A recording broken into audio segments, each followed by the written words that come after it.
Hello दोस्तों, स्वागत है आपका अपने परिवार रोजगार विद अंकित में। मैं हूं रंजन राज। उम्मीद करता हूं आपसे बेहतर होंगे, स्वस्थ होंगे और बेहतरीन तरीके से आप लोग अपनी तैयारी में जुटे होंगे। सभी भाइयों का, सभी दोस्तों का आज की क्लास में स्वागत है। दोस्तों, जैसा कि आपको पता है, जो हमारा चैप्टर है वो चल रहा है आपका इंजन से संबंधित महत्वपूर्ण पद, यानी कि टर्म्स रिलेटेड टू इंजन। तो इंजन से रिलेटेड जो महत्वपूर्ण टर्म्स हैं, महत्वपूर्ण पद हैं, उसको हम लोग इस क्लास में पढ़ने वाले हैं। ठीक है भाई। तो सभी भाई, सभी दोस्त एक बार हमारे साथ जुड़ जाएंगे और उसके बाद हम अपनी क्लास को शुरू कर रहे होंगे। ठीक है। नवीन, नरेंद्र, अंकित, अरुण, अभिषेक, शिवाजीत, संदीप, ढेर सारे भाई, ढेर सारे दोस्त हमारे साथ जुड़ चुके हैं। ठीक है भाई। तो आप सभी लोगों का स्वागत है, सभी लोगों का इस क्लास में अभिनंदन है। ठीक है। सभी लोगों का भैया राम राम, सभी को राधे राधे, सभी को गुड मॉर्निंग। ठीक है। तो जल्दी से आप लोग एक बार जुड़ जाएंगे, ज्यादा से ज्यादा लोग जुड़ जाएंगे, क्योंकि इंपॉर्टेंट टॉपिक रहता है ये सारी चीजें। और इसमें कोई एनिमेशन नहीं रहता दोस्त, पहले ही बता दूं। सारा कुछ इसमें थियरी पढ़ना होता है।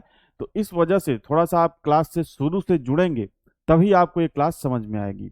दूसरी चीज ये है कि अगर आपने पिछली क्लास नहीं देखी है तो भी आपको ये क्लास समझ में नहीं आएगी। इसलिए जो भी भाई नए जुड़ते हैं, नए बैच लेते हैं, उनसे उनसे मेरा निवेदन है कि कृपया पिछली क्लासेस देखने के बाद ही वो लाइव क्लास से जुड़ा करें। नहीं तो लाइव क्लास में आप कहोगे कुछ समझ में नहीं आ रहा है। क्यों नहीं समझ में आ रहा है? क्योंकि पिछली क्लास, प्रीवियस क्लासेस आपने नहीं देख रखी है। ठीक है भाई। चलिए, तो अब आज की क्लास हम लोग शुरू करते हैं। रवि भैया यादव, कुछ नहीं समझ में आता है तो समझने का प्रयास करिए, समझ में आएगा। और पिछली क्लासेस देखने के बाद आप लाइव क्लास से जुड़िए, तभी आपको क्लास समझ में आएगी। ठीक है, नहीं तो नहीं आएगी। ठीक है भाई। चलिए, सभी भाइयों का, सभी दोस्तों का स्वागत है। आज हमारा जो टॉपिक है वो है कंप्रेशन रेशियो। ठीक है। तो पिछली क्लास में जो मैंने आपको टॉपिक पढ़ाए थे, स्विफ्ट वॉल्यूम और क्लियरेंस वॉल्यूम, उम्मीद करता हूं आपको वो समझ में आए होंगे। ठीक है। तो सबसे पहले मैं एक बार रिकॉल करा देता हूं, क्योंकि जो कंप्रेशन रेशियो है उसमें स्वेप्ट वॉल्यूम और क्लियरेंस वॉल्यूम का ही आपका रोल है, यानी कि स्वेप्ट आयतन और क्लियरेंस आयतन का ही उसमें रोल है। ठीक है। चलिए, तो सबसे पहले आप एक बार मैं रिकॉल करा देता हूं। स्वेप्ट वॉल्यूम, बताइए आप लोग, अगर आपने कल की क्लास देखी थी तो एक बार बताइए, क्योंकि कंप्रेशन रेशियो समझने के लिए आपका स्वेप्ट वॉल्यूम और क्लियरेंस वॉल्यूम क्लियर होना चाहिए। तो स्वेप्ट वॉल्यूम यानी कि स्वेप्ट आयतन इसे हम लोग बोलते हैं, या इसी को स्ट्रोक आयतन भी हम लोग बोलते हैं। ठीक है। ये क्या था भैया? ये क्या था? तो आप कहोगे जब पिस्टन, यहाँ पर फिगर के थ्रू मैं समझा दे रहा हूं क्योंकि पिछली क्लास में मैंने डिफिनेशन इसकी लिखा दी थी। जब पिस्टन आपका बीडीसी से टीडीसी चले या टीडीसी से बीडीसी चले, तो जितना आयतन डिस्प्लेस करता है, जितना आयतन विस्थापित करता है, वही आपका क्या होता है? वही आपका होता है स्वेप्ट वॉल्यूम। और क्लियरेंस वॉल्यूम क्या था भैया? बताइए, आप सभी लोग बताने का प्रयास करिए। क्लियरेंस आयतन, क्लियरेंस आयतन, क्लियरेंस आयतन को किससे प्रदर्शित करते हैं? वीसी से। स्वेप्ट वॉल्यूम को किससे प्रदर्शित करते थे?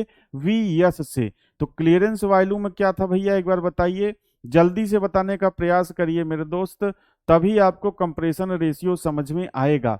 क्लियरेंस आयतन क्या था भैया? फिगर के थ्रू यहां पर देखिए, क्योंकि पिछली क्लास में मैं डिफिनेशन आपको लिखा चुका हूं। जब पिस्टन कहां पर हो? जब पिस्टन टीडीसी पर हो, तो पिस्टन के मतलब जब पिस्टन टीडीसी पर हो तो पिस्टन, और ये आपका क्या है? ये आपका है सिलेंडर हेड। पिस्टन और ये क्या है आपका? Cylinder head. सिलेंडर हेड के बीच का जो आयतन होता था, ये वाला आयतन, इसे हम लोग क्या कहते थे? इसे हम लोग कहते थे वीसी, यानी कि क्लियरेंस आयतन। ठीक है। चलिए, तो ये स्वेप्ट आयतन और क्लियरेंस आयतन आपका क्लियर है कि नहीं? और मैंने कहा कि भाई ये आपका क्या है? ये आपका स्वेप्ट आयतन है, यानी कि वीएस है, और ये आपका वीसी है।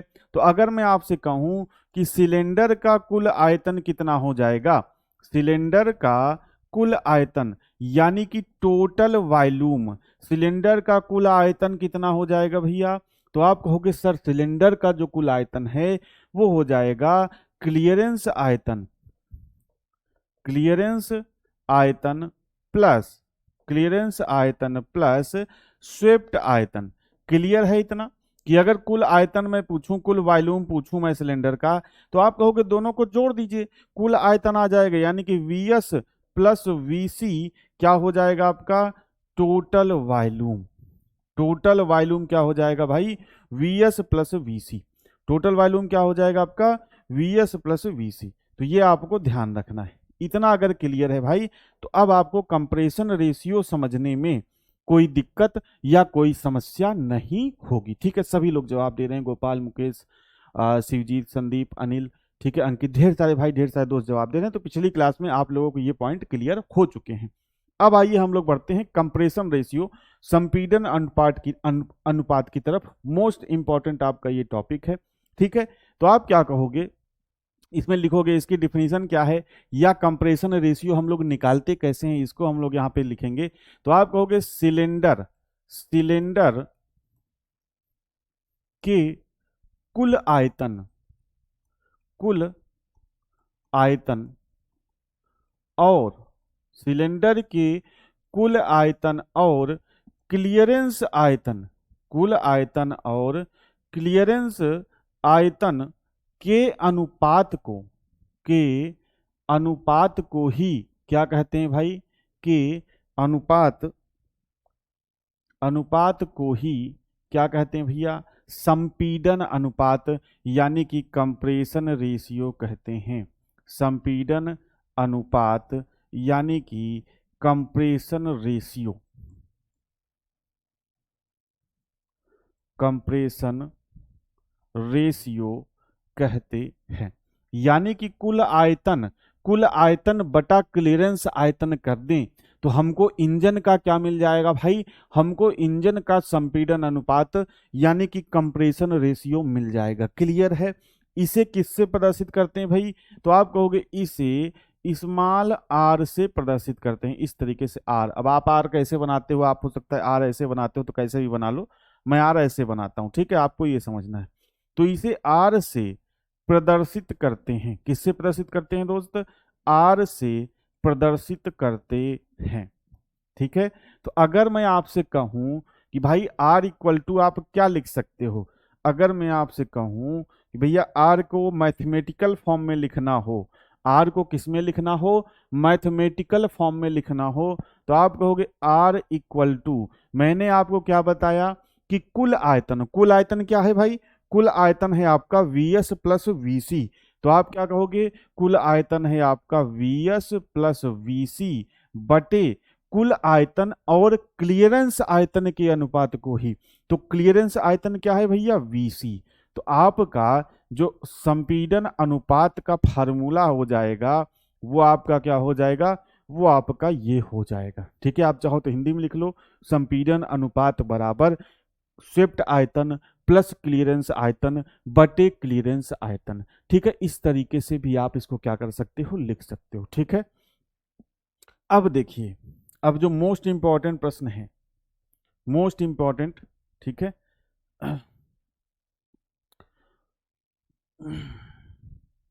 इसमें आप लिखोगे, यहां पे इंपॉर्टेंट लगा लेना भाई। पहला पॉइंट आप लिखोगे इसमें कि डीजल इंजन, डीजल इंजन का संपीडन अनुपात कितना होता है भाई बताइए, डीजल इंजन का संपीडन अनुपात कितना होता है। तो आप कहोगे डीजल इंजन का संपीडन अनुपात होता है 16 से 24। मोस्ट इंपॉर्टेंट प्रश्न है, कंप्रेसर रेशियो डीजल इंजन का कितना होता है, डीजल इंजन का जो कंप्रेशन रेशियो होता है 16 से 24 होता है। अब देखिए, आपको घबराना नहीं है, इस रेंज में जो हो, अगर आपसे प्रश्न पूछे, किसी बुक से आप एमसीक्यू कर रहे हो या टेस्ट में एमसीक्यू कर रहे हो, तो आपको ये रेंज ध्यान रखनी है। इस रेंज में जो ऑप्शन होगा या इसके बीच में जो ऑप्शन होगा, आपको ये वो मार देना है। जैसे मान के चलो कहेगा डीजल इंजन का कंप्रेशन रेशियो होता है, अब ऑप्शन में आपको 19 दिया है और ऑप्शन इससे आगे या पीछे हैं, तो आपको क्या करना है, 19 वाला मारना है। अगर आपको मतलब आपको ये ध्यान रखना है कि 16 से 24 के बीच में डीजल इंजन का कंप्रेशन रेशियो होता है। ठीक है, अगला प्रश्न है कि पेट्रोल इंजन का कंप्रेशन रेशियो कितना होता है, पेट्रोल इंजन, पेट्रोल इंजन का संपीडन अनुपात, पेट्रोल इंजन का संपीड़न अनुपात। तो पेट्रोल इंजन का संपीड़न अनुपात होता है 6 से 10। कितना होता है भाई? 6 से 10 होता है। अब यहां पर ठीक है, अगला पेज, अगले पेज में देखेंगे। ठीक है, देखिए ये है, पहले इसको समझिए। ये देखिए वही चीज है, कंप्रेशन रेशियो वाला जो फिनोमिना है ये आपको यहां पर दिखाया है। ठीक है, जैसे कि मान के चलो V1 क्या है? V1 है आपका स्वेप्ट वॉल्यूम। V1 क्या है भैया? V1 है आपका स्वेप्ट वॉल्यूम। और V2 क्या है? ये है आपका क्लियरेंस वॉल्यूम। तो CR मतलब कंप्रेशन रेशियो क्या होगा? टोटल वॉल्यूम बटे क्लियरेंस वॉल्यूम। तो V1 प्लस V2 बटे V2। क्लियर है? चलिए 18-19 दे तो कौन सा करना है भाई? ऐसा क्यों देगा 18-19? तुमको प्रश्न कभी किए हो? 18-19 नहीं देगा मेरे भाई, उसके रेंज बीच में एक ही देगा। ठीक है, 18-19 नहीं देगा। एग्जामिनर समझदार है, बेवकूफ थोड़ी है। ठीक है, चलिए अब देखिए यहां पर अगला पॉइंट जो लिखेंगे, यहां पे भाई पहले ही इसको इंपॉर्टेंट लगा लो, इसको अपने दिल से करीब लगा के रखो दोस्त। ठीक है, दिल से करीब, ऐसे ऐसे, ये इंपॉर्टेंट पॉइंट। ठीक है, चलिए अगला पॉइंट भी जो है वो भी इंपॉर्टेंट है, लेकिन उतना नहीं जितना पिछला वाला था। ठीक है, अब देखिए यहां पर यदि, देखिए यहां पर ध्यान रखिएगा, यदि कंप्रेशन रेशियो यानी कि यदि संपीड़न अनुपात, संपीड़न अनुपात ज्यादा, आपको ऐसे सिंबल बना लेना है, यदि कंप्रेशन रेशियो हाई।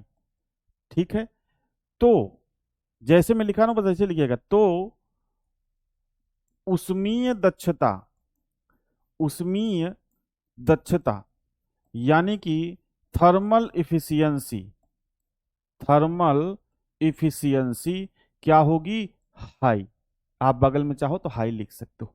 यानी कि जिस इंजन का संपीड़न अनुपात अधिक होगा, जिस इंजन का क्या होगा? संपीड़न अनुपात अधिक होगा, उस इंजन की उष्मीय दक्षता यानी कि थर्मल इफिशियंसी क्या होगी? अधिक होगी। ठीक है, तो अगर मैं आपसे पूछूं कि भाई किसका संपीड़न अनुपात अधिक है, बताओ, डीजल इंजन का संपीड़न अनुपात अधिक है कि पेट्रोल इंजन का संपीड़न अनुपात अधिक है? तो आप कहोगे डीजल इंजन का संपीड़न अनुपात अधिक है, 16 से 24 है, जबकि पेट्रोल इंजन का क्या है भाई? पेट्रोल इंजन का 6 से 10 ही है। तो अगर मैं आपसे पूछूं कि किस इंजन की उष्मीय दक्षता अधिक होगी, तो आप कहोगे डीजल इंजन की, डीजल इंजन की उष्मीय दक्षता क्या होती है भाई? अधिक होती है। डीजल इंजन की उष्मीय दक्षता क्या होती है? अधिक होती है। डीजल इंजन की उष्मीय दक्षता अधिक होती है। कितनी होती है? तो परसेंटेज में होती है, परसेंटेज में। तो आप क्या कहोगे? डीजल इंजन की कितनी होती है? तो आप कहोगे जो डीजल इंजन है इसकी थर्मल इफिशियंसी, डीजल की मतलब डीजल इंजन की, डीजल इंजन की उष्मीय दक्षता, डीजल इंजन की उष्मीय दक्षता कितनी होती है भाई? तो आप कहोगे ये होती है 35 से, ये होती है आपकी 35 से 40%। ठीक है, और पेट्रोल इंजन की कितनी होती है? तो आप कहोगे पेट्रोल इंजन की, पेट्रोल इंजन की उष्मीय दक्षता, उष्मीय दक्षता ये आपकी होती है 26 से 30%। क्या होती है? 26 से 30%। तो ये भी आपके प्रश्न है। ठीक है भाई, ये भी आपका क्या है? ये भी दोस्त आपका प्रश्न है। ठीक है, आरपीएम का फुल फॉर्म होता है भाई रिवोल्यूशन पर मिनट। ठीक है, चलिए अब यहां पे ध्यान से समझिएगा, थर्मल इफिशियंसी है क्या? थर्मल इफिशियंसी है क्या? जैसे अच्छा ये बताओ, कौन सा इंजन, आप लोग अगर ड्राइवर हो, रियल में ड्राइवर हो, तो बताओ कौन सा इंजन ओवरहीट ज्यादा होगा? पेट्रोल इंजन होगा या डीजल इंजन होगा? ओवरहीट की बात कर रहा हूँ, हीट की बात नहीं कर रहा हूँ, ओवरहीट। अच्छा ये बताओ, लॉन्ग डिस्टेंस के लिए, लॉन्ग डिस्टेंस के लिए आप किस इंजन की गाड़ी का प्रयोग करोगे? पेट्रोल इंजन की गाड़ी का प्रयोग करोगे या डीजल इंजन की गाड़ी का प्रयोग करोगे? जल्दी बताइए, मैं आपको आपसे रिलेट करके समझाने का प्रयास कर रहा हूं। जैसे आपको लॉन्ग ड्राइव पे जाना है आपके गर्लफ्रेंड के साथ, लॉन्ग ड्राइव पर, तो किस इंजन का प्रयोग, किस इंजन को आप प्रायोरिटी दोगे? पेट्रोल को या डीजल को? पेट्रोल को या डीजल को, बताइए। लॉन्ग ड्राइव पे जाना है भाई, ध्यान रखना, लॉन्ग ड्राइव पे जाना है तो पेट्रोल को प्रायोरिटी दोगे या डीजल को? पेट्रोल वाले भैया सारे गलत हैं, डीजल को प्रायोरिटी दोगे। किसको प्रायोरिटी दोगे? डीजल को, ठीक है। अच्छा, जो बड़े बड़े ट्रक हैं या बड़ी बड़ी जो मशीनें हैं, आपने कभी सोचा कि क्यों डीजल पे ही बनाई जाती है, पेट्रोल पे क्यों नहीं बनाई जाती है? ठीक है, तो मेन ये होता है कि थर्मल इफिशियंसी, यानी कि आप सिंपल समझो कि डीजल इंजन आपका लगातार कार्य भी करता रहेगा तो वो ओवर हीट नहीं होगा, क्योंकि उसकी थर्मल इफिशियंसी अच्छी है। मतलब हीट को क्या कर पाएगा, वो निकाल पाएगा। ओवर हीट करके उसमें जो पिस्टन है जाम नहीं होगा, इंजन ओवरहीट नहीं होगा। जबकि पेट्रोल इंजन की उसमें दक्षता कम है, इसलिए इसमें ओवर हीटिंग की प्रॉब्लम आती है। इसलिए आप देखो पेट्रोल की जितनी भी गाड़ियां हैं वो बहुत दूरी के लिए नहीं प्रयोग की जाती हैं, वो कम कम रेंज के लिए। वैसे तो आप प्रयोग कुछ भी करो, बात अलग है, लेकिन सुटेबल गाड़ी क्या है लॉन्ग ड्राइव के लिए? सुटेबल गाड़ी क्या है लॉन्ग ड्राइव के लिए? Diesel engine. क्यों? क्योंकि डीजल इंजन की उसमें दक्षता क्या होती है भाई? 35 से 40% होती है। तो ये आपको ध्यान रखना है। तो बताइए कंप्रेशन रेशियो, ठीक है, कंप्रेशन रेशियो कितना होता है? थर्मल इफिशियंसी क्या है, कैसे है, क्यों अधिक होती है डीजल की, क्यों कम होती है पेट्रोल की? ये चीजें आपको समझ में आया या नहीं? हाँ, ताकत भी अच्छी होती है डीजल में, ताकत भी अच्छी होती है, वो सारी चीजें, लेकिन मैं आपको यहाँ पर थर्मल इफिशियंसी के टर्म में समझाना चाह रहा हूँ। किसमें समझाना चाह रहा हूँ? थर्मल इफिशियंसी के टर्म में मैं आपको समझाना चाह रहा हूँ। तो बताइए भैया, ये आपको समझ में आया या नहीं?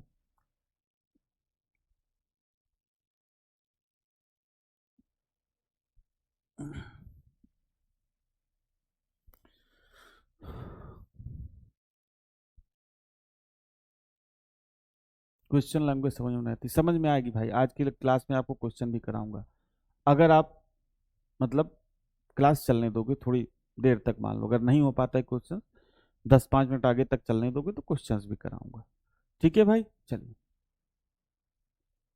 पहला पॉइंट बताइए भैया। पहला पॉइंट, यार देखो, यदि संपीड़न अनुपात ज्यादा होगा तो उसमें दक्षता ज्यादा होगी। तो सिंपल सा प्रश्न है कि अगर किस किस इंजन की उसमें दक्षता अधिक होगी, डीजल इंजन की या पेट्रोल इंजन की? तो क्योंकि डीजल इंजन का कंप्रेशन रेशियो ज्यादा है, इसलिए डीजल इंजन की जो थर्मल इफिशियंसी है वो क्या होगी? अधिक होगी। अब आइए अगले पॉइंट की तरफ हम लोग बढ़ते हैं। अगला पॉइंट है आपका क्रैंक थ्रो, ठीक है। अगला पॉइंट आपका क्या है भाई? क्रैंक थ्रो, ठीक है। अब देखो, हो सकता है इस फिगर में से आपको ना समझ में आए, मैं एक हैंडमेड फिगर बना देता हूँ, डायग्राम बना देता हूँ। ये डायग्राम आप कई बार बना चुके हो और आपको ये याद होना चाहिए। सिलेंडर के अंदर पिस्टन, पिस्टन से क्या है? गजन पिन, गजन पिन से कनेक्टिंग रॉड, कनेक्टिंग रॉड से जुड़ा क्रैंक पिन, क्रैंक पिन से जुड़ा क्रैंक, अब क्रैंक से जुड़ी आपकी क्रैंक शाफ्ट, ठीक है। ये आपका क्या है भाई? ये आपका है क्रैंक पिन। ये आपका क्या है? Crank pin, crank pin. और ये आपका क्या है? ये है आपकी क्रैंक शाफ्ट। ये आपकी क्या है भैया? Crank shaft. तो क्रैंक पिन का जो सेंटर है, ध्यान से समझिएगा, क्रैंक पिन का जो सेंटर है और ये जो क्रैंक शाफ्ट का जो सेंटर है, इसी के बीच की जो दूरी है, डिस्टेंस है, ये जो डी है, इसी को हम लोग क्या कहते हैं? Crank throw. यानी कि डी क्या है? डी इक्वल टू है क्रैंक थ्रो, ठीक है। अब देखिए, इसको आप लिख लीजिए, यहां पर मैं इसको मिटा दे रहा हूं, क्रैंक पिन आप समझ लीजिएगा इसको बाद में, ठीक है। तो इसमें पॉइंट लिख लीजिए, क्रैंक पिन, क्रैंक पिन के क्रैंक पिन के सेंटर से सेंटर से क्रैंक शाफ्ट, हिंदी में लिखूं भाई नहीं तो भी लड़का बिगड़ जाएगा मेरे ऊपर। क्रैंक पिन के सेंटर से क्रैंक शाफ्ट के, यहां पर सेंटर की जगह केंद्र लिख लो भाई, इंग्लिश वाले सेंटर लिख लेना भैया, हिंदी वाला लड़का बिगड़ ना पाए। क्रैंक शाफ्ट के केंद्र, क्रैंक पिन के केंद्र से क्रैंक शाफ्ट के केंद्र के बीच की दूरी, बीच की दूरी ही क्या कहलाती है भाई? बीच की दूरी क्रैंक थ्रो, बीच की दूरी क्या कहलाती है? क्रैंक थ्रो कहलाती है। ठीक है, ये आपको ध्यान रखना है कि भाई क्रैंक थ्रो है क्या। तो crank pin crank pin crank pin के सेंटर से क्रैंक शाफ्ट के सेंटर तक की जो दूरी है, इसी को हम लोग क्या कहते हैं, क्रैंक थ्रो। अब ध्यान से समझिएगा, यहां पे दो रिलेशन आपको ध्यान रखने हैं। अगर मैं आपसे कहूं, स्ट्रोक आप पढ़ चुके हो ना, स्ट्रोक आप पढ़ चुके हो, टीडीसी से बीडीसी की दूरी स्ट्रोक लेंथ या स्ट्रोक कहलाती है। अगर मैं आपसे कहूं कि भाई स्ट्रोक लेंथ को बताओ आप किसके टर्म में, स्ट्रोक लेंथ को आप बताओ क्रैंक थ्रो के टर्म में, तो आप क्या बताओगे, स्ट्रोक लेंथ या स्ट्रोक इसी को बोलते हैं, स्ट्रोक लेंथ या स्ट्रोक क्या होता है, 2 × थ्रो। यानी कि आप इसको अगर शब्दों में लिखना चाहो तो आप क्या लिख सकते हो, स्ट्रोक स्ट्रोक क्या होता है भाई, स्ट्रोक क्रैंक थ्रो का 2 गुना होता है। स्ट्रोक क्या होता है, क्रैंक थ्रो का 2 गुना होता है। ठीक है, देखिए रिलेशनशिप बनाते हैं। स्ट्रोक बराबर आप क्या लिख सकते हो, स्ट्रोक बराबर 2 × क्रैंक थ्रो। ठीक है, अब अगर मैं आपसे कहूं कि अगर यहीं से थ्रो निकालना है, थ्रो क्रैंक थ्रो आपको निकालना है, क्या निकालना है भाई, क्रैंक थ्रो क्रैंक थ्रो। तो अब देखो मैथ तो अगर आपको आती होगी, मैंने कहा कि स्ट्रोक क्या होता है, क्रैंक थ्रो का 2 गुना। ठीक है, मैंने आपसे क्या कहा कि स्ट्रोक क्या होता है, क्रैंक थ्रो का 2 गुना होता है। क्या होता है, हाँ भाई टाइम मिल जाता है थोड़ा बहुत सीखने का ड्राइविंग। अगर इंग्लिश में सरल है जैसे वर्ड तो फिर भी इनको समझ नहीं आता। भाई देखो ये सारी चीज हिंदी में भी वही है, स्ट्रोक को स्ट्रोक ही बोलोगे हिंदी में, क्रैंक थ्रो को क्रैंक थ्रो ही बोलोगे हिंदी में, आप देख लेना। ठीक है, अब कहीं कहीं बहुत इधर उधर किताब रहेगी तो उसमें कहेगा क्रैंक फेंकना, थ्रो मतलब फेंकना होता है, तो कहते हैं क्रैंक का फेंकना किसके बराबर होता है, तो वो सही है कि क्रैंक थ्रो सही है। अब देखो, अगर मैंने कहा कि स्ट्रोक बराबर क्या होता है, 2 × क्रैंक थ्रो, तो यहां से क्रैंक थ्रो अगर निकालोगे तो क्या हो जाएगा भाई, स्ट्रोक बटे 2। ये दो रिलेशन आपको ध्यान रखने हैं। ठीक है, कि स्ट्रोक क्या होता है भाई, तो पहला आप कहोगे कि क्रैंक थ्रो का 2 गुना, क्रैंक थ्रो क्या होती है, तो आप कहोगे स्ट्रोक का आधा। क्रैंक थ्रो क्या होती है भाई, स्ट्रोक का आधा। लिखना चाहो तो लिख लो, क्रैंक थ्रो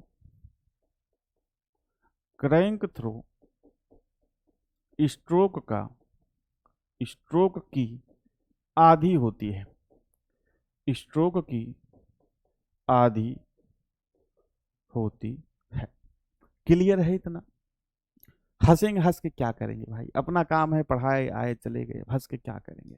ठीक है, चलिए, स्ट्रोक का आधा बिल्कुल सही है। तो ये आपको क्रैंक थ्रो समझ में आया।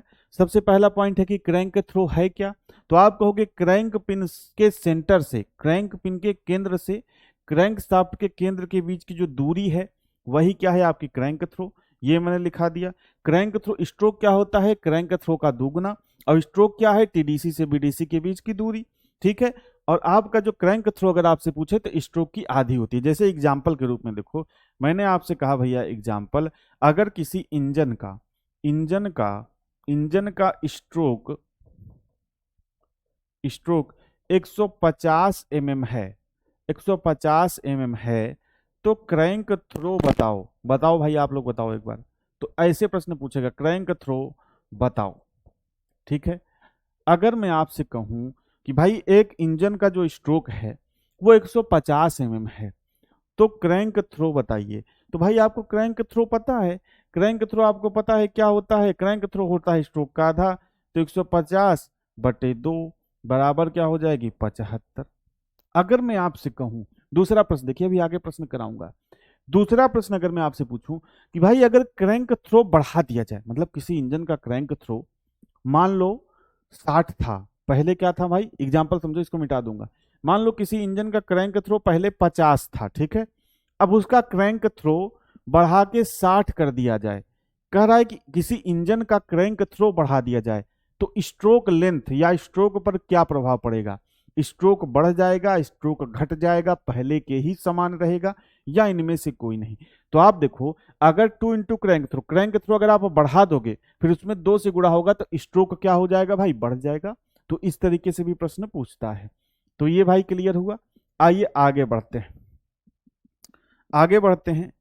अगला जो पॉइंट है, अंतर्दहन इंजन की अश्वशक्ति। अश्वशक्ति, ठीक है, अश्वशक्ति यार हार्स पावर वगैरह के बारे में आप कुछ टर्म जानते होंगे, ठीक है। एचपी, हार्स पावर, 1 एचपी बराबर कितने वाट, तो आप कहोगे 746 वाट, ठीक है। एचपी किसकी यूनिट है, तो आप कहोगे पावर की यूनिट है, पावर। शक्ति, शक्ति की क्या है दोस्त, इकाई है, शक्ति की यूनिट है, शक्ति की इकाई है। और 1 हार्स पावर बराबर कितना वाट होता है, 746 वाट होता है, ठीक है। अब कह रहा है कि अंतर्दहन इंजन की अश्वशक्ति, यानी कि जो इंटरनल कंबस्टन इंजन है उसकी हार्स पावर क्या। अब ये तो पढ़ाना नहीं भाई, 2 हार्स पावर का इंजन है, 1 हार्स पावर का इंजन है, वो तो आप सभी को पता है। इसमें क्या होता है, जो अंतर्दहन इंजन की अश्वशक्ति होती है 2 प्रकार की होती है। कौन कौन सी भाई, इसमें जो अश्वशक्ति होती है 2 प्रकार की होती है।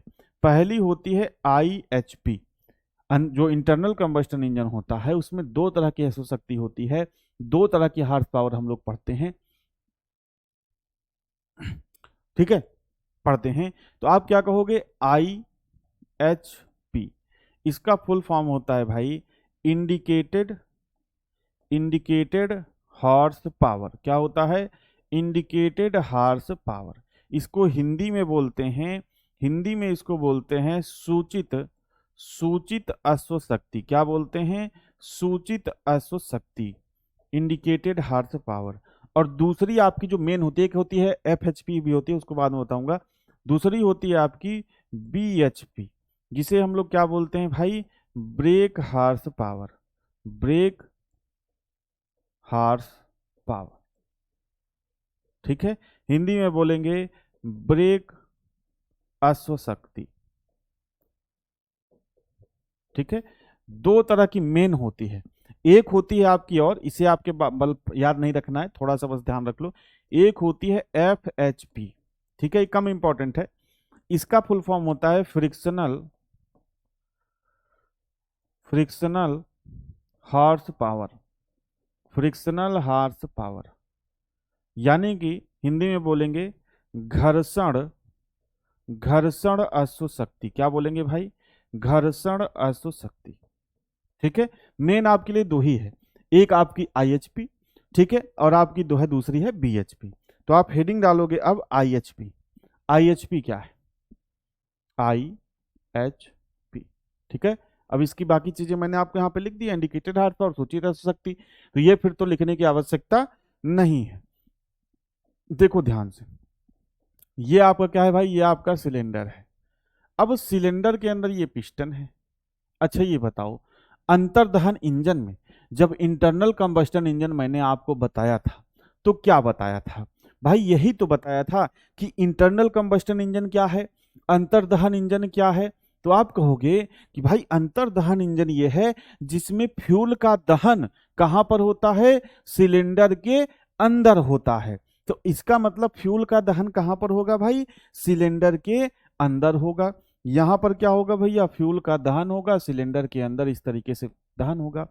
फिर यहाँ पे पावर बनेगी, पावर बनेगी। और मैंने आपको बताया था पिछली क्लासेस में कि भाई जब पावर बनेगी तो पावर कैसे आएगी, गजन पिन के थ्रू कहां पर आएगी भैया, क्रैंक पिन, कनेक्टिंग रॉड पर, फिर क्रैंक पिन पर, फिर क्रैंक पर, फिर क्रैंक शाफ्ट पर। अच्छा अब मैं आपसे कहूं कि भाई ये बताओ, क्या जितनी पावर यहां पर बनेगी वो पूरी पावर आपको क्रैंक शाफ्ट पर कोई कार्य करने के लिए मिल जाएगी क्या, बताइए। जैसे मान के चलो एक क्रैंक शाफ्ट है, इसी से हम क्या क्या करते हैं, इसी से भैया हम गाड़ी का पहिया जोड़ देंगे तो आपका पहिया चलेगा, इसी से हम कोई मशीन जोड़ देंगे क्रैंक शाफ्ट से तो आपका मशीन चलेगा। लेकिन ये बताओ, क्या यहाँ पे जितनी पावर फ्यूल को, जैसे हमने बताया ना, फ्यूल का कुछ क्या होगा, कैलोरीफिक वैल्यू होगा, कैलोरी मान होगा कि इस फ्यूल को जलाने पर हमको इतनी कैलोरी हीट मिलेगी, और फिर उस हीट को हम मैकेनिकल वर्क में यानी कि यांत्रिक कार्य में बदलेंगे और फिर हम अपना कार्य करेंगे। अच्छा ये बताओ, क्या यहाँ पे जितना फ्यूल हमने जलाया, जैसे मान के चलो 10 ग्राम फ्यूल जलाया एक बार में, तो क्या 10 ग्राम फ्यूल से जितनी हीट बनी, क्या उस पूरी हीट को हम कन्वर्ट कर लेंगे मैकेनिकल वर्क में? नहीं कर पाओगे भाई। क्योंकि अगर मैं आपसे कहूं सिंपल सा, आप साइकिल चला रहे हो, ठीक है, साइकिल आप चला रहे हो, साइकिल चलाते हो, साइकिल किसी स्पीड से चल रही होगी, आपने ब्रेक मारा, पहियों के बीच में और सड़क में घर्षण हुआ, घर्षण से क्या हुआ? उष्मा रिलीज हुई। अब मैं आपसे कहूं कि भाई आप जिस स्पीड से चल रहे थे, ब्रेक मारने पर घर्षण हुआ, उष्मा उत्पन्न हुई, तो क्या उसी उष्मा से आप उस साइकिल को उसी स्पीड से चला लोगे? नहीं चला लोगे। क्यों? क्योंकि पावर का लॉस होता है। तो यहां पर देखिए, जो फ्यूल को जलाने पर जो पावर सिलेंडर के अंदर बनती है, उसको हम लोग कहते हैं आईएचपी या सूचित अश्व शक्ति। समझो, यहां पर जो पावर बन रही है, जो हमको मिल रही है वो नहीं, जो पावर सिलेंडर के अंदर फ्यूल को जलाने पर बन रही है, उसको हम लोग बोलते हैं क्या? सूचित अश्व शक्ति। तो यही पॉइंट आप यहां पे लिखेंगे, ठीक है, कि ईंधन को यानी कि फ्यूल को, ईंधन को सिलेंडर के अंदर, सिलेंडर के अंदर, सिलेंडर के अंदर जलाने पर, जलाने पर जो शक्ति बनती है या जनरेट होती है, जो शक्ति बनती है, इंग्लिश वाले लिख लेंगे जनरेट होती है, जो शक्ति या पावर, शक्ति बनती है, बनती है, उसे ही हम लोग क्या कहते हैं? उसे ही सूचित अश्व शक्ति कहते हैं। क्या कहते हैं भाई? सूचित अश्व शक्ति। उसे सूचित अश्व शक्ति कहते हैं। ठीक है, अब ध्यान से समझो। अब वहां पे पावर बनी, तो वहां पे क्या हुई भैया? पावर बन तो गई, लेकिन मैं आपसे कहूं, क्या वो पूरी पावर आपको यहां पर क्रैंक शाफ्ट पर कार्य करने के लिए मिल पाएगी? आप कहोगे नहीं मिल पाएगी। क्यों? क्योंकि हीट के रूप में कुछ पावर चली जाएगी, पार्ट्स के बीच में फ्रिक्शन होगा, जिसमें कुछ पावर का लॉस हो जाएगा। तो यहां पे सिलेंडर के अंदर जो पावर हमको मिली, जो पावर बनी, वो पूरी हमको यहां पर नहीं मिल पाएगी। क्यों नहीं मिल पाएगी? क्योंकि पावर का लॉस हो जाएगा, हीट के फॉर्म में कुछ पावर बाहर निकल जाएगी, कुछ जो इंजन के पार्ट्स हैं उनके बीच घर्षण होगा, फ्रिक्शन होगा, जिसके कारण कुछ पावर लॉस हो जाएगी। तो यहां पे जो पावर मिलेगी हमको, वो आईएचपी से कम पावर मिलेगी। मान लो यहां पर आईएचपी है, ठीक है, तो ये पावर बीच में क्या हो जाएगा? बीच में ऊर्जा की हानि, पावर लॉस, यानी कि शक्ति की हानि हो जाएगी। शक्ति की क्या हो जाएगी दोस्त? हानि हो जाएगी। फिर जो बचेगी पावर, जो यहां से पावर लॉस हो गया वो चला गया, फिर जो पावर बची वो हमको मिली कहां पर? क्रैंक शाफ्ट पर। तो ये क्या कहलाएगी? आपकी बीएचपी। तो आप इसी में लिखोगे, जो पावर, जो पावर या शक्ति, ठीक है, कार्य के लिए, जो पावर या शक्ति कार्य के लिए क्रैंक शाफ्ट पर, क्रैंक शाफ्ट पर, क्रैंक शाफ्ट पर उपलब्ध होती है, क्रैंक शाफ्ट पर उपलब्ध, क्रैंक शाफ्ट पर उपलब्ध होती है, उसे हम लोग क्या कहते हैं? उसे बीएचपी कहते हैं, ब्रेक हार्स पावर। उसे क्या कहते हैं भाई?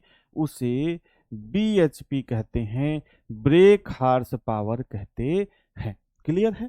और जो पावर लॉस हो गई, जो पावर लॉस हो गई, जैसे कि आपका एफएचपी, एफएचपी, एफएचपी, एफएचपी क्या है? घर्षण के, इंजन के पार्टों के बीच घर्षण के कारण जो ऊर्जा हमारी हानि हो गई, ऊर्जा लॉस हो गई, उसे हम लोग क्या कहते हैं? उसे हम लोग बोलते हैं एफएचपी। तो आप इसे क्या कहोगे? घर्षण के कारण, घर्षण यानी कि फ्रिक्शन, फ्रिक्शन के कारण लॉस पावर, यानी कि लॉस पावर मतलब हानि, हानि जो ऊर्जा की, शक्ति की जो हानि हो गई, ठीक है, घर्षण के कारण जो शक्ति की जो हानि हो गई, उसको हम लोग क्या कहते हैं? उसको हम लोग कहते हैं एफएचपी। अब अगर मैं आपसे कहूं कि भाई अच्छा, आपको ये पता है किसी इंजन की इफिशियंसी कितना होती है? अगर मैं आपसे कहूं इफिशियंसी, ये ईटा का साइन होता है। क्या होता है दोस्त? ईटा का। इफिशियंसी को अगर हमको दिखाना होता है तो हम किससे दिखाते हैं? ईटा से, ईटा से। और यहां पे छोटा सा लिख दिया एफिशिएंसी। अगर मैं आपसे कहूं किसी भी चीज की इफिशियंसी निकालनी है, इफिशियंसी निकालनी है, तो इफिशियंसी आप कैसे निकालते हो? तो इफिशियंसी आप कैसे निकालते हो? इफिशियंसी आप कहते हो भाई जो हमको आउटपुट मिला और जो हमने इनपुट दिया, जैसे मान के चलो, ये तो कार्य समय हो जाएगा, जैसे मान के चलो इंजन को मैं 100 जो है 100 किलो जूल, 100 किलो जूल, ये तो ऊर्जा हो गई। इंजन को समझो, मतलब जब मैं पेट्रोल को जला रहा हूं तो इंजन को 1 HP, 1 HP बहुत कम हो जाएगा, एग्जाम्पल ही समझो, इंजन को मैं 100 HP की, मतलब जो पावर जनरेट हो रही है यहाँ पर फ्यूल को जलाने पर 100 HP की हो रही है, लेकिन हमको जो शाफ्ट पर पावर मिल रही है वो कितनी मिल रही भैया? 60 HP की मिल रही है। तो बताओ किसी इंजन की इफिशियंसी कितनी हो जाएगी? ये आप बताए। क्या इंग्लिश में यार, ऐसा क्या हिंदी में लिख दिया? लिखा तो है भाई सूचित अश्व शक्ति, इंडिकेटेड हार्स पावर, तो यहाँ पे सूचित अश्व शक्ति, तो यहाँ पे लिखा है इंडिकेटेड हार्स पावर। ईंधन को बोलते हैं फ्यूल, सिलेंडर को बोलते हैं सिलेंडर इंग्लिश में, जलाने को बोलते हैं बर्न करना, शक्ति को इंग्लिश में बोलते हैं पावर। ठीक है, और बाकी चीजें मैंने आपको यहाँ पे पहले ही लिख दी है कि IHP English Hindi, BHP English Hindi, FHP English Hindi. ठीक है भैया, चलिए अब बताइए, अगर मैं कहूं कि 100 हार्स पावर यहाँ पे जनरेट हो रहा है लेकिन हमको मिल रहा है 60 ही, हमको मिल रहा है 60 HP ही, तो आप क्या कहोगे भाई? अगर यहाँ पे 100 HP हमने, मतलब फ्यूल को जलाने पे 100 HP का पावर बन रहा है, 100 हार्स पावर का पावर बन रहा है, एग्जाम्पल के लिए समझो, अभी एक दो पावर लिखूंगा तो पॉइंट में आ जाएगा, मैं मान रहा हूं यहाँ पे 100 HP का पावर बन रहा है, लेकिन हमको कार्य करने के लिए यहाँ पर 60 HP पावर ही मिल रहा है, तो इंजन की इफिशियंसी कितना हुआ? तो इंजन की इफिशियंसी कितना हुआ भाई? तो आप कहोगे इंजन की इफिशियंसी 60% हुआ, क्योंकि 60% ही ये क्या कर पा रहा है? कन्वर्जन कर पा रहा है। ठीक है, सिलेंडर HP में अंतर क्या है? सिलेंडर HP कहां पर आ गया भाई? सिलेंडर HP कहां पर आ गया? सिलेंडर HP यहां पर कहां है दोस्त? देखो, किसी भी चीज की, अगर आप थोड़े बहुत हाई स्कूल 12th में आप फिजिक्स पढ़े होगे, तो इफिशियंसी निकालने का एक फार्मूला होता है, output output upon input, output upon input into 100। ठीक है, यानी कि हमको बाहर कितना मिला और कितना हमने उस पर इन्वेस्ट किया, कितना इनपुट दिया और कितना कार्य हमको मिला, इसी का अगर रेशियो निकाल दें और 100 से मल्टीप्लाई कर दें तो परसेंटेज में हमको क्या मिल जाएगी? किसी भी चीज की इफिशियंसी मिल जाएगी, किसी भी चीज की। अब देखो यहां पर क्या है, इंजन के टर्म में देखें तो इंजन के टर्म में, तो यहां पे आप क्या लिखोगे? इंजन की यांत्रिक दक्षता, इंजन की यांत्रिक दक्षता, यानी कि mechanical efficiency, mechanical efficiency of engine, mechanical efficiency of engine. तो आप क्या लिखते हो? इसको ईटा से प्रदर्शित करते हो, ईटा से इस तरीके से, और यहां पर क्या लिख दो? यहां पे लिख दो ईटा मैकेनिकल, MECH। मैंने आपको बताया था ना कि जैसे कि इंजन में कई तरह की एफिशिएंसी होती है, जैसे ईटा यहां पे लिख दोगे थर्मल, तो ये थर्मल एफिशिएंसी हो जाएगा। ईटा यहां पर लिख दोगे, ईटा यहां पर लिख दोगे वॉल्यूमेट्रिक। मैंने बताया था ना आपको पिछली क्लास में, आयतनिक दक्षता, क्यों इनलेट वालों का साइज बड़ा रखा जाता है, तो कई तरह की एफिशिएंसी होती है। तो यहां पर हम लोग क्या पढ़ रहे हैं भाई? मैकेनिकल एफिशिएंसी को पढ़ रहे हैं। मैकेनिकल मतलब इसे हिंदी में बोलते हैं यांत्रिक। ठीक है, तो मैकेनिकल एफिशिएंसी, किसी भी इंजन की जो मैकेनिकल एफिशिएंसी होती है वो क्या होती है? तो आप कहोगे मैकेनिकल एफिशिएंसी होती है BHP अपॉन IHP इंटू 100। ठीक है, बस यही फार्मूला दोस्त आपको क्या करना है, यही फार्मूला आपको ध्यान रखना है। किसी भी इंजन की जो मैकेनिकल एफिशिएंसी का फार्मूला होता है ये क्या होता है? BHP upon IHP into 100। क्यों? क्योंकि हमको आउटपुट में BHP मिल रहा है और इनपुट हम कितना दे रहे हैं, फ्यूल कितने का जला रहे हैं? IHP के फॉर्म में।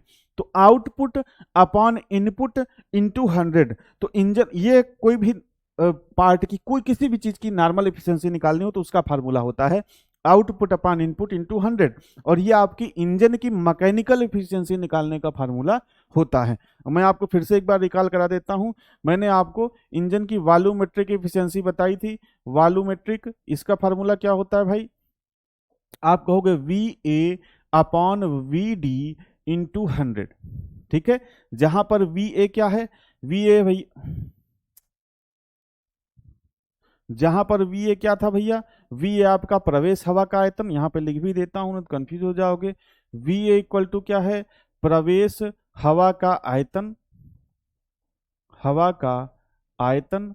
और Vd क्या है आपका, Vd है आपका पिस्टन का विस्थापन, पिस्टन का विस्थापन, यानी कि पिस्टन डिस्प्लेसमेंट। क्या है भाई, पिस्टन डिस्प्लेसमेंट। ठीक है। सर ये फार्मूला एग्जाम में आता है क्या? भैया अब एग्जाम में थोड़ी बनाऊंगा, हमारा काम है पढ़ाना, आपका काम है पढ़ना। अब वो तो एग्जामिनर बताएगा कि फार्मूला एग्जाम में आता है कि नहीं आता है। ठीक है। 2014 में पेपर हुआ था, बाकी हमारे पास जो सारा कुछ प्रमाण है वो 2022 का ही है। हर साल तो पेपर होता नहीं यार कि हम हर साल का बहुत एनालिसिस करके आपको पढ़ाएं। सिंपल समझो यार कि एक हमारे पास जो सबसे मेन एनालिसिस का तरीका है वो 2022 का है। तो एग्जामिनर के ऊपर डिपेंड करता है भाई, फार्मूला पूछेगा कि नहीं पूछेगा। अभी 8 महीने 10 महीने बाद एग्जाम है, तो पढ़ने में क्या जाता है मेरे भाई, मैं ये समझना चाह रहा हूँ। अगर कोई सब्जेक्ट 50 नंबर का है और आपको पता है 50 नंबर हमारे लिए बहुत इंपॉर्टेंट है, अब एग्जामिनर क्या पूछे क्या ना पूछे हमसे क्या मतलब है यार। हमको सिर्फ है कि अगर हमको थोड़ा सा सिलेबस में है, और ये सिंपल चीजें मैं आपको पढ़ा रहा हूँ। अभी आईएचपी का फार्मूला आपको लिखा दूंगा तो आपको अरे ये तो एग्जाम में पूछेगा कि नहीं। आईएचपी का फार्मूला होता है P/LAN/1000। अब आप कहोगे P क्या है, तो मीन इफेक्टिव प्रेशर है। L क्या है, तो इस गड़बड़ा जाओगे ना। तो मैं आपके लेवल का ही पढ़ा रहा हूँ, ठीक है। इसीलिए मैंने आईएचपी का फार्मूला आपको नहीं लिखाया अलग से, बीएचपी का फार्मूला नहीं लिखाया आपको अलग से। मतलब अगर मैं आपको ये पढ़ा रहा हूँ तो आपको ये पढ़ना ही है, सिंपल समझे आप। ठीक है। अब एग्जाम में आएगा कि नहीं आएगा भाई, वो तो एग्जामिनर तय करेगा। ठीक है। चलिए ड्राइवर पार्ट पर भी ध्यान दे दो भैया, एक एक चीज पढ़ाएंगे, जब भी सिलेबस खत्म हो जाएगा तभी ड्राइवर पार्ट पढ़ाएंगे। कोर्स शुरू करने से पहले ही आपको बताया था, अंकित सर ने भी बताया था, मैंने भी बताया था कि भाई पहले टेक्निकल से शुरुआत करेंगे फिर इसको पढ़ाएंगे। ठीक है। चलिए अब देखिए कुछ इंपॉर्टेंट पॉइंट्स आपको देखने हैं। ठीक है, वही चीजें हैं, वही चीजें जो मैं आपको कहीं न कहीं पहले पढ़ा चुका हूं, बस पॉइंट्स के फॉर्म में लिखी हैं। इसमें बहुत ज्यादा मैं आपको लिखने वो करने का टाइम नहीं दूंगा दोस्त। ठीक है, ये आप बाद में रिकॉर्डेड क्लास के फॉर्म में लिखना। ठीक है।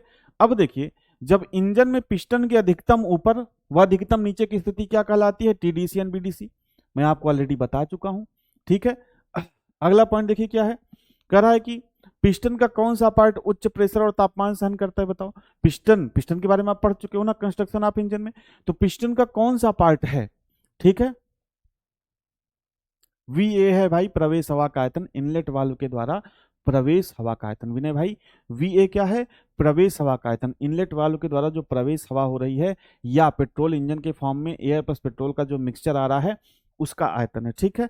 चलिए, तो पिस्टन का कौन सा पार्ट उच्च प्रेशर, पिस्टन का कौन सा पार्ट उच्च प्रेशर और तापमान सहन करता है, तो पिस्टन का जो ऊपरी भाग है जिसे हम लोग क्या बोलते हैं क्राउन, वो उच्च प्रेशर और तापमान सहन करता है। अगला पॉइंट देखिएगा, पिस्टन अपने स्ट्रोक में सिलेंडर के अंदर जिस चरम बिंदु तक ऊपर की तरफ जाती है वह बिंदु क्या कहलाता है, टीडीसी। देखिए वही लिखा है, the point up to the which the piston goes up inside the cylinder. ठीक है। स्ट्रोक इज कॉल्ड, मतलब सिलेंडर के अंदर चरम बिंदु यानी कि ऊपर की तरफ जो मैक्सिमम बिंदु तक तरफ जाता है उसको हम लोग क्या कहते हैं, प्रश्न की लैंग्वेज है, प्रश्न ही है, बस मैं आपको वन लीनियर फॉर्म में लिखा रहा हूं। ठीक है। तो उसको हम लोग क्या कहते हैं भैया, उसको हम लोग कहते हैं टीडीसी। पिस्टन डिस्प्लेसमेंट, बताओ पिस्टन डिस्प्लेसमेंट क्या होता है। मैंने आपको बताया कि पिस्टन पिस्टन टीडीसी से बीडीसी तक या बीडीसी से टीडीसी तक जितना आयतन विस्थापित करता है, पिस्टन जितना आयतन विस्थापित करता है वही आपका क्या होता है, पिस्टन डिस्प्लेसमेंट। और पिस्टन डिस्प्लेसमेंट क्या होता है मेरे भाई, पिस्टन डिस्प्लेसमेंट क्या होता है, तो आप कहोगे जो स्वेप्ट वॉल्यूम होता है वही आपका क्या होता है, पिस्टन डिस्प्लेसमेंट होता है। तो आप ये बताओ पिस्टन डिस्प्लेसमेंट का फार्मूला क्या है। अब आप बताओ, पिछली क्लास में ही आप लोगों ने पढ़ा है, पिछली क्लास में ही आप लोगों ने पढ़ा है। ठीक है, रिवीजन क्लास एक बार लीजिए। ठीक है भाई, मैं बिल्कुल ध्यान दूंगा उस पर। ठीक है, हो सकेगा तो रिवीजन भी मैं आपको बीच बीच में करवाता रहूंगा। ठीक है। चलिए, तो π/4d² × L मैंने आपको पढ़ाया हुआ है, तो भैया ऐसे प्रश्न पूछेगा। अगले पॉइंट की तरफ बढ़ते हैं।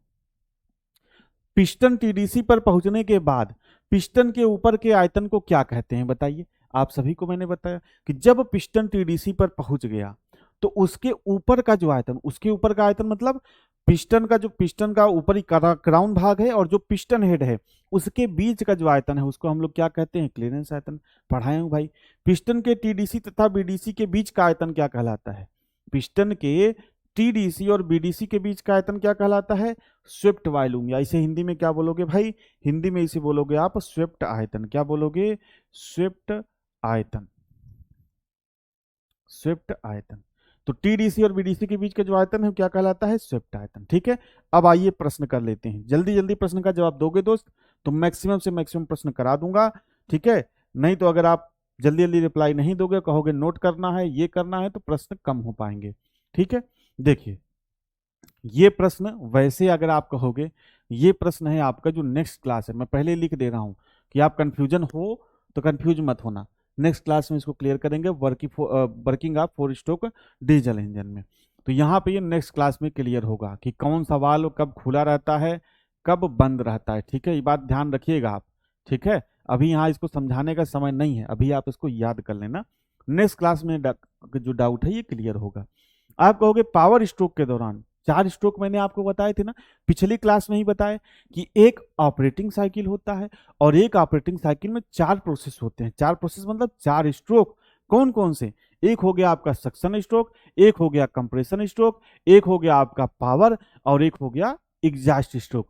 तो वही ये कह रहा है कि पावर स्ट्रोक के दौरान निम्नलिखित में से कौन सा इनलेट वाल्व और एग्जॉस्ट वाल्व, इनलेट वाल्व और एग्जॉस्ट वाल्व पढ़ चुके हो, किस सही पोजीशन को देता है। मतलब इसका सिंपल कहने का मतलब ये है कि बताओ पावर स्ट्रोक के दौरान क्या रहता है? इनलेट वाल्व खुला रहता है, बंद रहता है, दोनों खुला रहता है, दोनों बंद रहता है, एग्जॉस्ट वाल्व खुला रहता है, एग्जॉस्ट वाल्व बंद रहता है। तो अभी के लिए आपको ध्यान रखना है कि इनलेट पावर स्ट्रोक के दौरान जो दोनों वाल्व हैं वो क्या होते हैं? बंद पोजीशन में। और मैंने पहले ही लिख दिया कि अगर नहीं समझ में आया उल्टा सीधा तो नेक्स्ट क्लास में समझ में आएगा जब आप पढ़ोगे working of 4 stroke diesel engine के बारे में। ठीक है, चलिए आगे बढ़ते हैं। अगला है आपका एक इंजन में, प्रश्न देखो ऐसे पूछेगा, मैंने आपको बताया एक इंजन में स्ट्रोक की लंबाई कितनी होती है बताइए।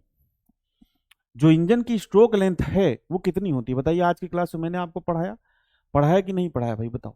तो इंजन की जो स्ट्रोक लेंथ होगी वो कितनी होगी? जल्दी जल्दी जवाब दीजिए।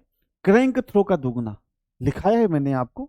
अगर आपने नहीं समझा इस बात को तो यहां पे देखिए कि जो आपकी, ठीक है, देखिए स्ट्रोक क्या होता है? 2 इंटू क्रैंक थ्रो। ठीक है, तो यही प्रश्न आपसे पूछा है, यही प्रश्न आपसे पूछा है कि एक इंजन में जो स्ट्रोक की लंबाई होती है क्या होती है? क्रैंक थ्रो का दुगना। ऑप्शन सी यहां पर क्या हो जाएगा? सही हो जाएगा। कुछ चीजें क्लियर हो रही हैं। अगले प्रश्न की तरफ बढ़ते हैं। अब बताओ प्रश्न ये भी है, प्रश्न ये है, ये प्रश्न बताइए कि एक इंजन का, इंग्लिश वाले भैया इधर क्वेश्चन पढ़ते रहेंगे और उस हिसाब से जवाब देते रहेंगे। दोनों उसमें लैंग्वेज में क्वेश्चन पढ़ूंगा तो पढ़ने भर का ही होऊंगा। देखिए एक इंजन का जो स्ट्रोक है वो क्या होता है बताओ।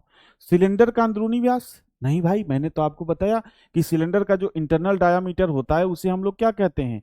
उसे हम लोग कहते हैं बोर। ठीक है, टीडीसी और बीडीसी के बीच की दूरी, यही तो बताया पिछली क्लास में कि टीडीसी और बीडीसी के बीच की जो दूरी होती है उसी ही हम लोग क्या कहते हैं? उसी को हम लोग कहते हैं स्ट्रोक या स्ट्रोक लेंथ। तो प्रश्न ऐसे पूछेगा मेरे भाई। अगले प्रश्न की तरफ बढ़ते हैं कि एक सिलेंडर की क्षमता कैपेसिटी 2.4 लीटर है। एक सिलेंडर की क्षमता कितनी है भाई? कैपेसिटी जो है वो 2.4 लीटर है। तो एक सिलेंडर का जो स्वेप्ट आयतन है वो कितना होगा? देखिए यहां पर जो प्रश्न सही एक्चुअल था उसमें यह था कि भाई एक 4 सिलेंडर, एक यहां पे 4 था, 4 सिलेंडर इंजन की क्षमता 2.4 लीटर है। तो एक सिलेंडर का मतलब मान के चलो यहां पर क्या है, कोई भाई 4 सिलेंडर लगा दिया इस तरीके से, 4 सिलेंडर लगा दिया इस तरीके से, ये एक सिलेंडर हो गया, ये दूसरा हो गया, ये तीसरा हो गया और ये चौथा हो गया। आपसे कह रहा है कि इन सबका मिला के जो कैपेसिटी है वो 2.4 लीटर है। और मैंने आपसे क्या बताया कि 1 लीटर में कितना सीसी? 1000 सीसी। तो 2.4 लीटर में कितना सीसी? तो आप कहोगे 2400 सीसी। ठीक है, तो कह रहा है कि 2400, कुल क्षमता कितनी है? 2.4 लीटर, यानी कि 2400 सीसी है। ठीक है, तो यहां पे इसको करेक्ट कर लीजिएगा, करेक्ट कर लीजिएगा कि अगर देखो सिंपल सा प्रश्न, दोनों दोनों सही हो सकता है। कह रहा है एक सिलेंडर इंजन की क्षमता 2.5 लीटर है तो स्वेप्ट आयतन क्या होगा? तो सिंपल सा अगर लीटर में है तो स्वेप्ट वॉल्यूम में कन्वर्ट करोगे तो ये आंसर आएगा। लेकिन अगर प्रश्न को करेक्ट कर लोगे, जो कि सही प्रश्न था कि एक 4 सिलेंडर इंजन की क्षमता, एक 4 सिलेंडर इंजन की क्षमता, प्रश्न को करेक्ट कर लीजिएगा भाई, एक 4 सिलेंडर इंजन की क्षमता 2.4 लीटर है। तो एक सिलेंडर एक सिलेंडर का स्वेप्ट आयतन कितना होगा? तो भाई 2400 सीसी बटे 4 सिलेंडर हैं, तो एक सिलेंडर कितना आएगा? 600 सीसी। ठीक है, तो ऑप्शन क्या हो जाएगा?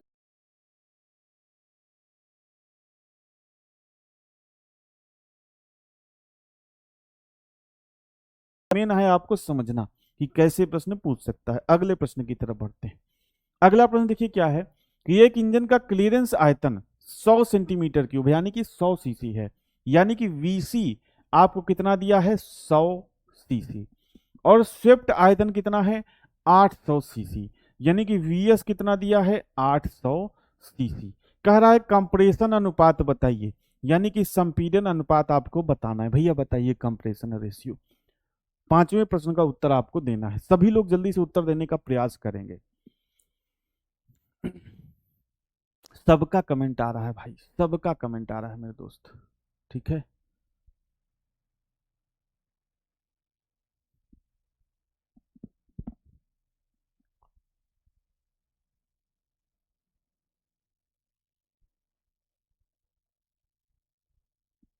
चलिए सबका कमेंट आ रहा है भैया। ठीक है, तो बताइए क्या हो जाएगा? सभी के उत्तर आ रहे हैं, किसी का 8 आ रहा है, किसी का 9 आ रहा है। ठीक है, तो आइए हम लोग देखते हैं कितना है। कोई 10 भी दे रहा है भाई, इसका मतलब दोस्त आपने क्लास सही से नहीं देखी। मैंने आपको क्या बताया? आर इक्वल टू होता है V S plus V C upon V C. R equal to V S आपको कितना दिया है? 800 प्लस वीसी कितना दिया है? 100, यानी कि क्लियरेंस आयतन। वीसी और वीएस समझ रहे हो ना? वीसी का मतलब क्लियरेंस आयतन, वीएस का मतलब स्वेप्ट आयतन। बटे बटे में क्या रख दो? क्लियरेंस आयतन 100। तो 800 और 100 900, 900 बटे 100, तो कितना आएगा भैया? ये आएगा 9:1, यानी कि इसको बोल सकते हो 9। तो कंप्रेशन रेशियो कितना हो जाएगा? कंप्रेशन रेशियो हो जाएगा 9। तो जिनका भी उत्तर 9 है उनका उत्तर क्या है? सही है। बाकी लोगों का उत्तर गलत है। अब अगला देखिए प्रश्न, ये दिल्ली पुलिस ड्राइवर की परीक्षा में ये प्रश्न पूछा भी गया था कि ऑटो साइकिल इंजन का, ऑटो साइकिल मतलब पेट्रोल इंजन, पेट्रोल इंजन कौन सा होता है? Auto cycle engine. अब चीजें समझ में आ रही है कि जो पढ़ाया गया भाई? जब क्लासिफिकेशन मैंने पढ़ाया था आपको, तो वहां पे बताया था ना, कांस्टेंट वॉल्यूम साइकिल इंजन, जिसे हम लोग क्या बोलते हैं? Auto cycle engine. और ऑटो साइकिल इंजन कौन सा होता है? Petrol engine. तो यहाँ पे अगर ऑटो साइकिल लिखा है तो इसका मतलब क्या है? ये कौन सा इंजन है? Petrol engine. अब चीजें धीरे धीरे रिलेट करोगे कि जो पहले अभी तक पढ़ाया ऑटो साइकिल, सारी चीजें आप रिलेट करोगे तो समझ में आएंगी। तो ऑटो साइकिल इंजन का निम्नलिखित में से कौन सा क्रम सही है? तो मैंने आपको पिछली क्लास में बताया कि ऑपरेटिंग साइकिल में 4 प्रोसेस होते हैं। कौन कौन सा? सक्शन, कंप्रेशन, पावर और एग्जास्ट। और ये चारों इसी क्रम में होते हैं। तो यहाँ पे सक्शन के बाद पावर कर दिया, गलत हो गया। यहाँ पे सक्शन के बाद एग्जास्ट कर दिया, गलत हो गया। यहाँ पे देखो सक्शन, फिर कंप्रेशन, फिर पावर और फिर एग्जास्ट। सही क्रम कौन सा है? सही क्रम आपका यही वाला हो जाएगा। सी वाला क्रम आपका क्या हो जाएगा भाई? सही हो जाएगा। ठीक है, चलिए अगले प्रश्न की तरफ बढ़ते हैं। अगला है कि निम्नलिखित में से किसके कारण स्ट्रोक की लंबाई बढ़ जाती है? ठीक है, अब बताओ, मैं कह रहा हूं कि स्ट्रोक क्या है, तो आप कहोगे बीडीसी से टीडीसी और टीडीसी से बीडीसी के बीच की दूरी। किसके कारण जो स्ट्रोक की लंबाई है वो बढ़ जाएगी? तो मैंने आपको एक फार्मूला बताया है, स्ट्रोक बराबर क्या होता है भाई? 2 इंटू क्रैंक थ्रो। ये फार्मूला मैंने आपको बताया है नहीं? आज की क्लास में ही बताया है कि नहीं? मेरे भाई एक बार बताइए। तो अगर थ्रो बढ़ाओगे तो क्या हो जाएगा? स्ट्रोक बढ़ जाएगा कि नहीं? बढ़ जाएगा कि नहीं? तो वही पूछ रहा है कि किस कारण से स्ट्रोक की लंबाई बढ़ जाती है। तो आप कहोगे भाई जब क्रैंक शाफ्ट की थ्रो बढ़ा दोगे, क्रैंक शाफ्ट की जब थ्रो बढ़ा दोगे तो स्ट्रोक की लंबाई क्या होगी? बढ़ जाएगी। तो ऐसे प्रश्न पूछेगा मेरे भाई। ठीक है, चलिए अगले प्रश्न की तरफ बढ़ते हैं। अगला प्रश्न क्या कह रहा है? अगला प्रश्न कह रहा है कि निम्नलिखित में से कौन सा इंजन कंपोनेंट इंजन को उसके नॉन वर्किंग स्ट्रोक के दौरान कैरी करता है? ये नेक्स्ट क्लास में, कि भैया नॉन वर्किंग स्ट्रोक जो क्या है ये आप समझोगे नेक्स्ट क्लास में। तो ये तो हालांकि कंस्ट्रक्शन में मैंने ये पढ़ा दिया कि फ्लाई व्हील है नॉन वर्किंग इंजन को नॉन वर्किंग स्ट्रोक के दौरान, जिसे आप लोग हिंदी में बोलते हो अलाभकारी स्ट्रोक। जो नॉन वर्किंग को हिंदी में लिखना चाहे वो लिख लें। नॉन वर्किंग को हिंदी में बोलते हैं अलाभकारी स्ट्रोक। तो नॉन वर्किंग स्ट्रोक के दौरान कैरी कौन करता है? Fly wheel. ठीक है, चलिए आगे बढ़ते हैं। अगला है बीएचपी और आईएचपी के बीच अनुपात को हम लोग क्या कहते हैं? ठीक है, अभी मैंने आपको इस क्लास में पढ़ाया कि बीएचपी और आईएचपी का अनुपात क्या कहलाता है, थर्मल कार्यकुशलता यानी कि थर्मल इफिशियंसी कहलाता है, या इंजन इफिशियंसी कहलाता है, या मैकेनिकल इफिशियंसी कहलाता है, या पावर इफिशियंसी कहलाता है। बताओ भाई, जल्दी जल्दी बताओ, 4 मिनट आपके पास और हैं, इसके बाद आपकी मैथ की क्लास शुरू हो जाएगी। जल्दी जल्दी प्रश्न का नंबर भी लिख दिया करो यार, 9 नंबर 10 नंबर ऐसे लिख दिया करो, क्योंकि कोई लड़का मान लो पीछे से देख रहा हो तो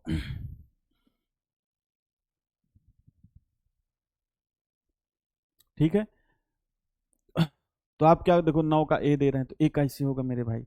मैंने आपको आज की क्लास में बताया ना, क्लास को फिर से पीछे करके देखिए, क्लास को फिर से पीछे करके देखिए कि बीएचपी और आईएचपी के बीच जो अनुपात होता है। क्या यार तुम लोग इतना मेहनत के बाद भी ऐसे पूरा मेहनत पे पानी फेर दे रहे हो दोस्त।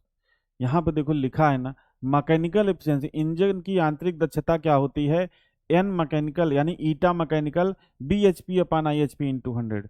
यहाँ पे अगर नहीं समझ में आया तो यांत्रिक लिख लो, यानी कि यांत्रिक दक्षता, ये यांत्रिक दक्षता है बी एच पी और आई एच पी का अनुपात। ठीक है, तो यहाँ पे आप क्या कहोगे प्रश्न नंबर 9 में आप क्या कहोगे, तो आप कहोगे जो बी एच पी और आई एच पी के बीच जो अनुपात होता है, ठीक है, उसको हम लोग क्या कहते हैं, मैकेनिकल कार्यकुशलता, मैकेनिकल इफिशियंसी। अगला है निम्नलिखित में से किस प्रकार के इंजन में अधिकतम फ्यूल इफिशियंसी। तो ये मैंने आपको क्लासिफिकेशन में पढ़ाया था, जब इंजन का क्लासिफिकेशन बताया था तो वहां पे मैंने आपको बताया था कि मैक्सिमम फ्यूल इफिशियंसी जो होती है वो आपकी किस में होती है भाई, रेडियल इंजन में। और रेडियल इंजन आपके कहाँ पर प्रयोग किए जाते हैं, रेडियल इंजन आपके एरोप्लेन में प्रयोग किए जाते हैं। ठीक है, अगला है बताइए निम्नलिखित में से कौन सा कथन सही नहीं है। ठीक है, बहुत अच्छे लेवल का प्रश्न है, अगर आप इस पे ध्यान नहीं दोगे तो आप इस प्रश्न को नहीं कर पाओगे। निम्नलिखित में से बताइए कौन सा कथन सही नहीं है। तो आप कहोगे आईसी इंजन में तापमान और प्रेशर ईसी इंजन की अपेक्षा बहुत अधिक उच्च होता है। बिल्कुल सही है भाई, क्योंकि सिलेंडर के अंदर आप फ्यूल को जलाते हो तो इसमें जो प्रेशर है और टेम्परेचर है वो आईसी इंजन यानी कि इंटरनल कंबस्टन इंजन में बहुत अधिक होता है। ठीक है, अगला है ईसी इंजन की अपेक्षा आईसी इंजन भारी होते हैं। बताओ ये कथन सही है? आपसे पूछा है कि निम्नलिखित में से कौन सा कथन सही नहीं है, निम्नलिखित में से कौन सा कथन सही नहीं है। तो आप क्या कहोगे भाई, ईसी इंजन की अपेक्षा आईसी इंजन भारी होते हैं क्या? बताओ, आईसी इंजन आप छोटी सी स्प्लेंडर में छोटा सा इंजन है ऐसे लग जाता है, 4 व्हीलर में आपका इंजन लग जाता है। अगर मैं आपसे कहूं कि आपको एक्सटर्नल कंबस्टन इंजन कहीं लगाना हो तो भाई उसके लिए कोयला चाहिए या पेट्रोल चाहिए, फिर पानी आप रखोगे, पानी ढेर सारा पानी रखोगे, तब पानी गर्म होगा तब स्टीम बनेगी। तो ये गलत है, आईसी इंजन का जो साइज है वो इसी इंजन की अपेक्षा छोटा होता है, तो ये वाला गलत है। यही आपसे पूछा है कि कौन सा कथन सही नहीं है, तो यही बी वाला कथन जो है सही नहीं है। अगले प्रश्न की तरफ बढ़ते हैं भाई। अगला प्रश्न देखिए क्या है, क्रायोजेनिक इंजन का उपयोग किस क्षेत्र में किया जाता है। तो ये सिंपल प्रश्न है, आपके उसके नहीं है। रॉकेट प्रौद्योगिकी में क्रायोजेनिक इंजन कहाँ पर प्रयोग किया जाता है भाई, रॉकेट प्रौद्योगिकी में। अगले प्रश्न की तरफ बढ़ते हैं। अगला है उच्च गति डीजल इंजन के बोर और स्ट्रोक संबंधित हैं। कैसे संबंधित हैं, एक इंजन जिसमें पिस्टन स्ट्रोक की लंबाई तथा बोर का जो व्यास है वो बराबर हो, बोर का व्यास क्या है, बराबर है, यानी कि जो स्ट्रोक लंबाई मान लो इस तरीके से चौकोर हो, कहने का मतलब यार पूरा, कहने का मतलब क्या है, कहने का मतलब क्या हो भाई, पूरा चौकोर हो इस तरीके से, चौकोर मतलब ये क्या है, मतलब अगर आपकी ये लंबाई एल है, मतलब इसका अगर जो बोर का व्यास है वो भी एल है और स्ट्रोक की लंबाई भी एल है, दोनों बराबर है, मतलब बोर भी बराबर है और स्ट्रोक भी बराबर है, दोनों बराबर है। तो इस तरह के इंजन को हम लोग क्या कहते हैं भाई, इस तरह के इंजन को हम लोग कहते हैं चौकोर इंजन। ठीक है, क्या कहते हैं, चौकोर इंजन। अगला प्रश्न है सिलेंडर में पिस्टन सक्शन स्ट्रोक के समय टीडीसी से कहां तक चलता है। बताओ, तो भाई दो ही तो आपने पढ़े हैं, टीडीसी और बीडीसी। तो कह रहा है टीडीसी से चल रहा है तो कहां तक चलेगा, टीडीसी से बीडीसी तक चलेगा। ठीक है, बाकी नेक्स्ट क्लास में आप समझोगे कि सक्शन स्ट्रोक में कहां से कहां तक चलता है, कंप्रेशन स्ट्रोक में कहां से कहां तक चलता है। ठीक है, तो कह रहा है सिलेंडर में पिस्टन सक्शन स्ट्रोक में के समय कहां से कहां तक चलता है, तो आप कहोगे टीडीसी से बीडीसी की तरफ चलता है। कहां से कहां तक, टीडीसी से बीडीसी की तरफ। 4 स्ट्रोक इंजन में एक साइकिल में क्रैंक शाफ्ट के कितने चक्कर होते हैं, 2। इसको याद कर लो, ये नेक्स्ट क्लास में आप क्लियर करोगे, नेक्स्ट क्लास में, नेक्स्ट क्लास। ठीक है, चलिए इसमें अभी याद कर लो 2 कि 4 स्ट्रोक इंजन की बात कर रहा है, यहाँ पे ध्यान रखना 4 स्ट्रोक इंजन, 4 स्ट्रोक इंजन की बात कर रहा है। एक साइकिल में क्रैंक शाफ्ट के कितने चक्कर होते हैं? तो आप कहोगे 2 चक्कर होते हैं। ठीक है, चलिए अगले प्रश्न की तरफ बढ़ते हैं। सिलेंडर में पिस्टन के गति करने के अधिकतम उच्च बिंदु को क्या कहलाता है? उच्च बिंदु मतलब टॉप। उच्च बिंदु को हम लोग क्या कहते हैं भाई? उच्च बिंदु को कहते हैं टॉप डेड सेंटर। और निम्न बिंदु को क्या कहते हैं? निम्न बिंदु को कहते हैं बॉटम डेड सेंटर। तो कह रहा है सिलेंडर में पिस्टन की गति करने के अधिकतम उच्च बिंदु को क्या कहते हैं?